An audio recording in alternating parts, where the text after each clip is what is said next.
All right, let's dive into a really fascinating thought experiment today. What would happen to our most basic relationships, our families, our ideas about love and marriage, if we could all live healthy, active lives for, say, 120 years? I want you to really picture this for a second. You're out on a beautiful hiking trail, but it's not you telling your great-great-grandkid to slow down. It's them, way up ahead, yelling back, "Come on, let's go." In the world we're about to explore, that's not some wild fantasy. It's just normal. And this idea right here, this is the core of everything we're going to talk about. It's the central theme. The moment those physical walls between generations crumble, empathy just skyrockets. And when that happens, the very meaning of love starts to change. So, let's unpack that first big ripple effect. What really happens when that old idea of a generation gap stops being about age and starts being about something else entirely? Well, the argument here is that what we call the generation gap isn't really about wisdom or different experiences at all. At its heart, it's a fitness gap. It all boils down to physical energy. That's what truly separates the young from the old. And if you can erase that gap, whoa, everything changes. And this is what's so cool. Look at how that transformation plays out. Right now, relationships with our elders can sometimes feel, like an obligation. It's about care. But in this future, that dynamic just completely flips. They're not people you just go visit anymore. They're your friends, your adventure buddies, the people you compete with. It's just from just passive care to active, shared living. And this pretty much says it all, right? A family get-together is no longer a quiet, dutiful trip to a retirement home. Nope. It's a massive, 5-generation camping trip. It's a huge family sports tournament. It's basically a festival celebrating life and energy. The whole idea of family time gets a total makeover.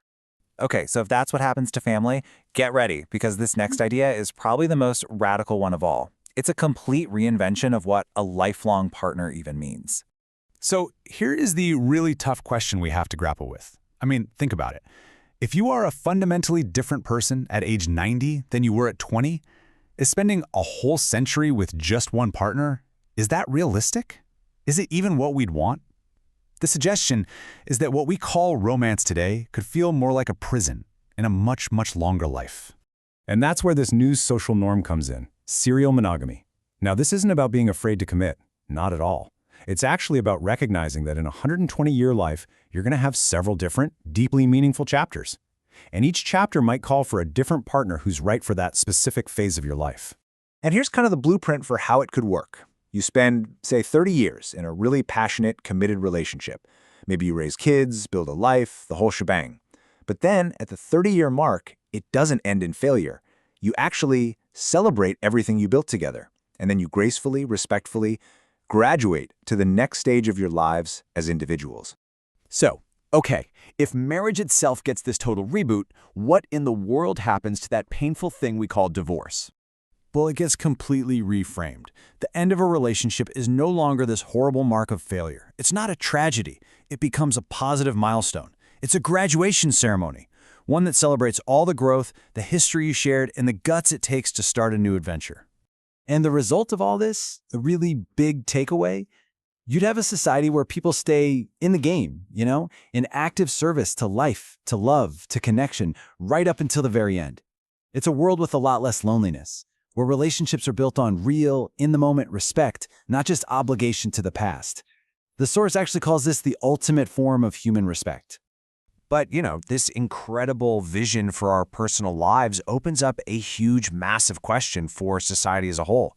If everyone is living these long, vibrant lives, what does that actually do to the world? And that's the big question mark hanging over everything.